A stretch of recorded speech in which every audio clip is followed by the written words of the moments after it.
My husband took everything after the divorce, but he had no idea what it would cost him. His lawyer leaned in and whispered 5 words. Just 5.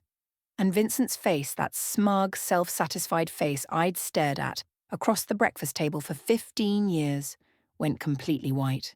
His hands started trembling. The papers he'd been so eager to sign were shaking like leaves in a storm. And me? For the first time in 3 years, I smiled. But I'm getting ahead of myself. Let me start from the beginning, because you need to understand how we got here.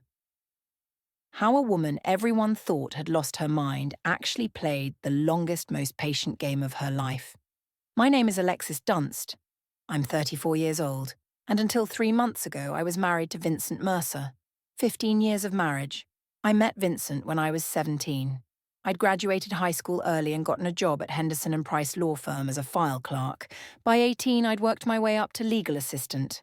I was good with details, good with numbers, good with keeping my mouth shut and my eyes open. Vincent was 24 when we met, charming, ambitious, full of dreams about building a real estate empire. We got married when I was 19. Tyler came along when I was 20. I kept working at the law firm part-time while raising our son, building up my 401k, saving every spare dollar. My grandmother always said a woman should have her own money, not secret money, she'd clarify. Just her own. Something nobody could take. At 23, Vincent's business finally took off. He asked me to quit the law firm and help him full-time, so I became his unpaid everything. Bookkeeper, office manager, client liaison, interior decorator, marketing coordinator. For 11 years, I poured myself into building Vincent's dream. But 3 years ago, I discovered something that would change everything. It was a random Tuesday night, 3 years before the divorce. Vincent was working late again, though I didn't yet know what that really meant. I was going through the company books, reconciling accounts, doing the unglamorous work that kept his business running. And I found something strange. A transfer to an account I didn't recognize, then another, then a pattern. I stayed up until 3 in the morning following the trail. What I found made my blood run cold. Vincent had been taking loans against everything we owned. The house, our beautiful house that everyone admired, had 3 mortgages on it. The original loan of $400,000, a second mortgage of $350,000 taken out 4 years ago, a third mortgage of another $350,000 taken out 2 years ago. Total owed, $1.1 million. Actual value of the house, $850,000. We were underwater by $250,000 on a home I thought we owned outright. The business was even worse. Lines of credit maxed out at $200,000. Back taxes owed of $85,000. Vendor debts of $120,000. Equipment loans of $75,000. The company Vincent bragged about at every party was drowning in nearly $500,000 of debt. Even the cars weren't real. All 3 were leased with balloon payments coming due. I sat in my kitchen at 3 a.m. surrounded by printouts and did the math. Total debt, approximately $1.9 million. Total actual asset value, maybe $1.6 million. We were $300,000 in the hole, maybe more. But where had all the money gone? I kept digging. Cryptocurrency investments, $180,000, all lost. Gambling, $75,000, gone. An apartment I didn't know about, rented for a woman I didn't know about, $60,000 in rent and furnishings. My husband wasn't building an empire. He was building a house of cards with borrowed cards that were also on fire. I didn't confront him. Instead, I protected myself. I'd always kept something of my own, my grandmother's voice in my head. My IRA from my law firm years had grown to about $180,000, and Grandma herself had passed away when I was 28, leaving me $340,000. Her will was specific. This money is for Alexis alone. I'd kept it in a separate account for 6 years, never commingling it with Vincent's finances. I worked with my uncle, a retired accountant, to create an irrevocable trust for Tyler. My IRA and my inheritance went into that trust. $520,000, completely and legally mine, untouchable. Then I documented everything. Every mortgage document, every hidden account, every suspicious transaction. I printed copies and kept them at my sister's house. I put copies in a safe deposit box. And then I waited. I knew Vincent would leave eventually. Men like him always do. I just had to be ready when it happened. 3 months ago, he dropped the bomb. He came home on a Tuesday evening. I was making dinner. His favourite, actually, because I'm apparently a glutton for unappreciated effort. He sat me down at the kitchen table with this look on his face. Not sad, not apologetic, just businesslike. "I want a divorce," he said. "And I want the house, the cars, the business, everything. You can keep Tyler." He said it like he was ordering from a menu. "I'll have the assets, hold the child, thanks. Keep Tyler," like our 15-year-old son was a leftover pizza. The next day, his mother showed up. Lorraine Mercer, a woman who had treated me like the help for 15 years, arrived with her perfectly practiced sympathy face. She patted my hand and told me I should have tried harder to keep him happy. "Men have needs, dear," she said, like she was explaining something complicated to a slow child. Within a week, Vincent had completely taken control. The guest room became my permanent residence. My closet shrank from a walk-in to 2 small sections.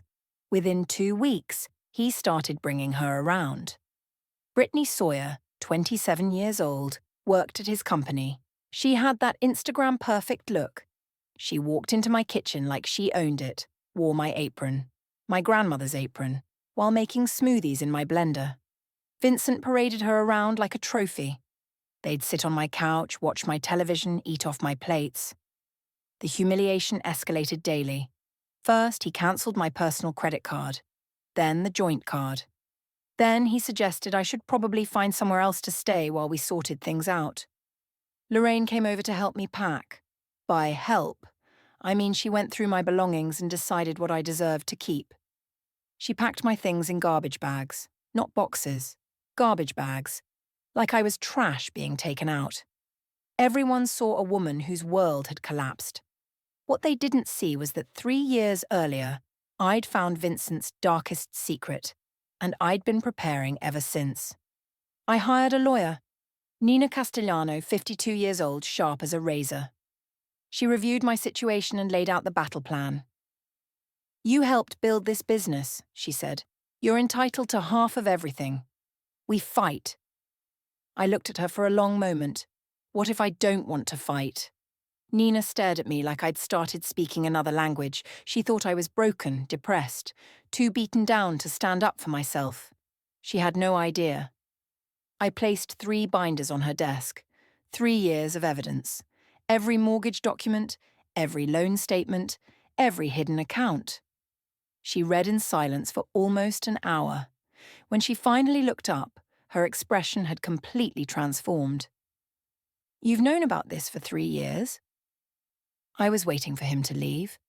I knew he would eventually. And when he demanded everything, he demanded all the debt. He just doesn't understand that yet. Nina leaned back in her chair. The pity was gone from her eyes. "So when you sign over the assets, I walk away clean. He gets the mortgages, the business debts, the lease obligations. All of it becomes his sole responsibility. And your inheritance, your retirement account. Separate property. Never commingled. Legally protected. Sitting safely in a trust for my son." Nina smiled. A slow, dangerous smile. "Mrs. Dunst, I believe I owe you an apology. I thought you'd given up." Everyone thinks that. That's kind of the point. The trap was already built. The numbers were verified. The documentation was airtight. All I had to do now was let Vincent think he was winning. 2 weeks before the final hearing, Harold Whitfield, Vincent's lawyer, called Nina with concerns. He wanted a full financial audit before they finalised. But when Harold brought this to Vincent, my soon-to-be ex-husband shut it down immediately. "No audits," Vincent told him. I built that company. I know exactly what it's worth. Brittany wants this done. I want this done. No more delays. Harold presented Vincent with a waiver, a document acknowledging that Harold had recommended an independent financial review and that Vincent was declining against counsel's advice. Vincent signed it without reading it. Never underestimate the power of an impatient girlfriend to make a man skip the fine print. Thursday, April 17th, 9 a.m., courtroom 4B. This was where 15 years of marriage would officially end, and where 3 years of patience would finally pay off. Vincent arrived first, wearing his best suit, his new $15,000 watch catching the light. He looked confident, relaxed, like a man about to close a very favourable deal. Brittany was waiting in the hallway, perfect makeup, designer bag, scrolling through her phone. Lorraine sat in the gallery dressed up for the occasion, probably planning a celebratory lunch. I arrived a few minutes after Vincent. Simple navy dress, no jewellery, hair pulled back in a low bun. I looked tired, defeated, like a woman who had nothing left to fight for. Perfect. Judge Patricia Holden entered, silver hair, reading glasses perched on her nose. 30 years on the family court bench, she'd seen every trick, every manipulation, every lie that divorcing couples could throw at each other. Harold stood first. Yes, Your Honour. My client, Vincent Mercer, is assuming all marital assets, including the family residence, the real estate development business, and all associated vehicles. In exchange, Mrs. Dunst receives a cash settlement of $50,000. Nina rose beside me. That's correct, Your Honour. My client agrees to relinquish all claims to these assets. Judge Holden's eyes moved to me. She studied my face for a moment. Mrs. Dunst, I need to confirm that you understand what you're agreeing to today. You're giving up your claim to substantial property. Are you certain this is what you want? I kept my voice soft, slightly unsteady. Yes, Your Honour, I understand. And you're entering this agreement voluntarily? No one is pressuring you? No, Your Honour. I looked down at my hands, then back up at her. I just want my husband to have everything he asked for. The clerk distributed the final documents. Vincent signed eagerly, barely glancing at what he was agreeing to. I signed slowly, deliberately. This was the moment I'd been waiting 3 years for. Meanwhile, Harold was doing what good lawyers do, reviewing the complete document package one final time. Main agreement signed, asset schedule signed, settlement terms signed. Then he reached the addendum. Liability disclosure statement. I watched his face as he read, watched the confusion flicker across his features. He flipped back a page, then forward again, like he was hoping he'd misread something. He hadn't. Harold's face went pale. He leaned toward Vincent, trying to be discreet. Sir, we need to talk. Vincent waved him off. Not now. We're almost done. Sir, Harold's voice was more urgent. You're assuming all debt, the liability disclosure, the mortgages, the business liens. It's all here. You're assuming personal liability for everything. For the first time, Vincent actually looked at what he'd signed. I watched his eyes scan the numbers. Watched the colour drain from his face. House. 1.1 million owed. Market value. 850,000. Business. 480,000 in combined debts. Vehicles. 115,000 in lease obligations. Total debt. Approximately $1.9 million. Net value of everything he just claimed. Negative $300,000. Vincent stood up abruptly, his chair scraping against the floor. This isn't right. He looked at me, then at the judge, then back at the papers. She hid this from me. This is fraud. Judge Holden's voice was sharp. Mr. Mercer, sit down. These numbers are fake, Vincent insisted, his voice rising. She manipulated the documents. Mr. Mercer? The judge's tone left no room for argument. Sit down. He sat, but his hands were shaking. Judge Holden looked at the documents in front of her, then at Vincent. Mr. Mercer, I'm looking at the liability disclosure statement attached to this agreement. These are debts associated with assets you are claiming. Assets in your name, your business, your property. Are you telling this court that you don't know your own financial situation? Silence. Harold cleared his throat. Your Honour, I should note that I advised my client to conduct an independent financial review prior to this hearing. He declined. I have documentation. He produced the waiver Vincent had signed without reading. Judge Holden reviewed it briefly. So Mr. Mercer was advised to verify these figures. He chose not to. He signed a waiver acknowledging that choice. Is that your signature, Mr. Mercer? A long pause. Yes. Then you assumed this risk voluntarily.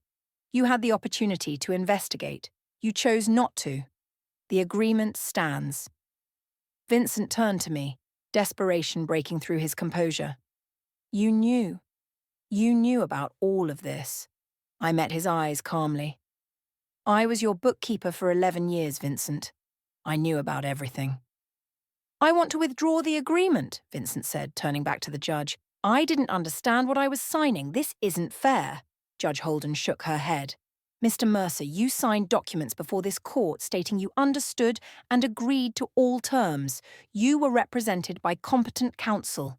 You declined additional review. Your wife did not hide anything. These are your debts, your mortgages, your obligations. The agreement is final. The gavel came down. Mrs. Dunst, you have your settlement. Mr. Mercer, you have the assets as agreed, along with all associated liabilities. This marriage is dissolved. I stood, smoothed my dress, picked up my purse. Then I looked at Vincent one last time. You said you wanted everything except Tyler. I gave you exactly what you asked for. I walked out of that courtroom without looking back. In the hallway, I could hear Vincent's voice rising, yelling at Harold, demanding to know how this happened.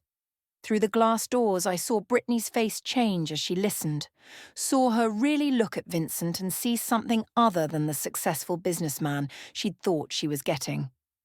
She was gone before I reached the elevator, moving fast, heels clicking on marble, not looking back. The collapse happened faster than I expected. Within 2 weeks, Brittany had moved out of the house, packed her things in the middle of the night, left a note that said, "This isn't what I signed up for." The grey kitchen sat empty. Within a month, Vincent tried to sell the house. But when you owe more than something is worth, there are no buyers. Just banks calling about missed payments and realtors suggesting short sales. Within 2 months, the business started defaulting. Vendors filed lawsuits.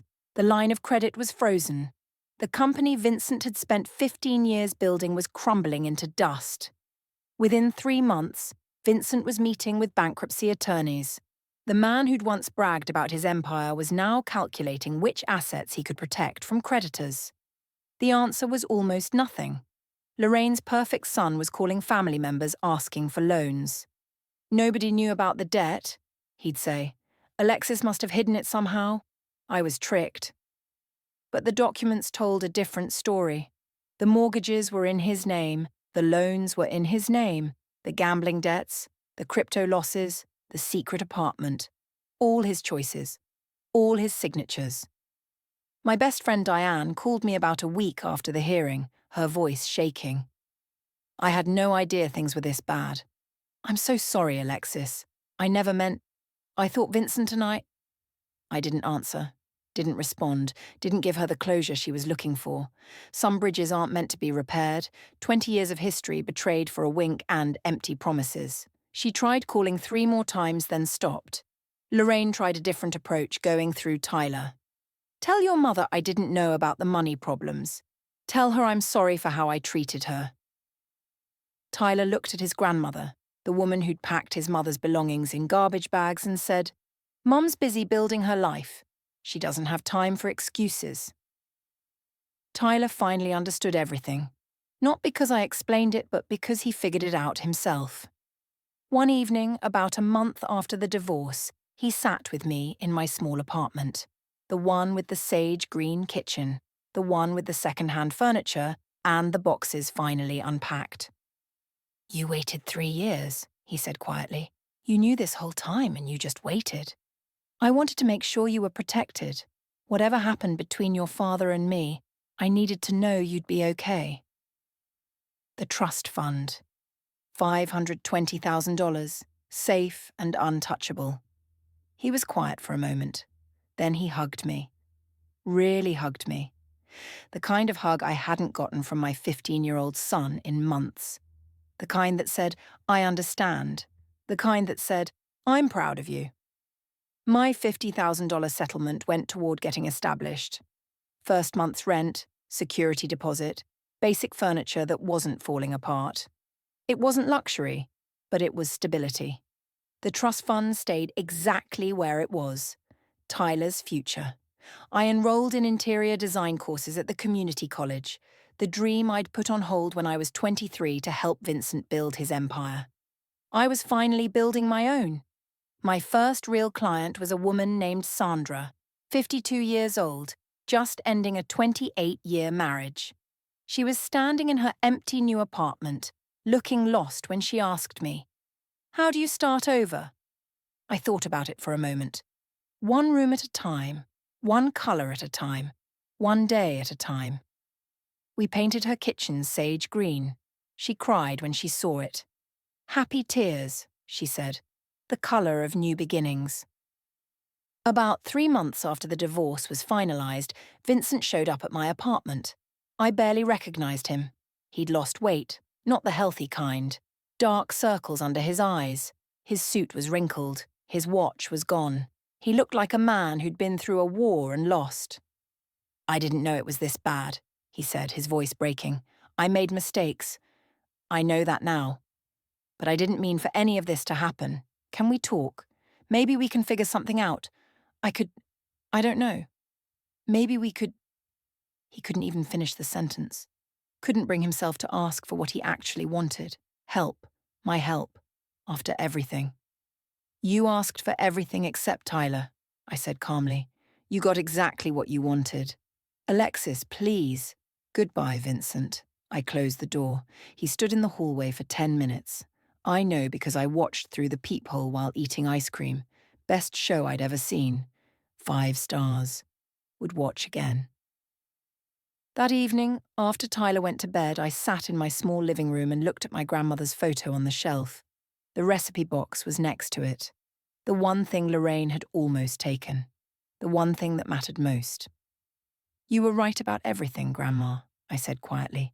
Keep your own money, know your worth, and never let anyone make you feel small. The apartment was quiet, small. Nothing like the house I'd lived in for 15 years. But it was mine. Every paint colour, every piece of furniture, every decision, mine.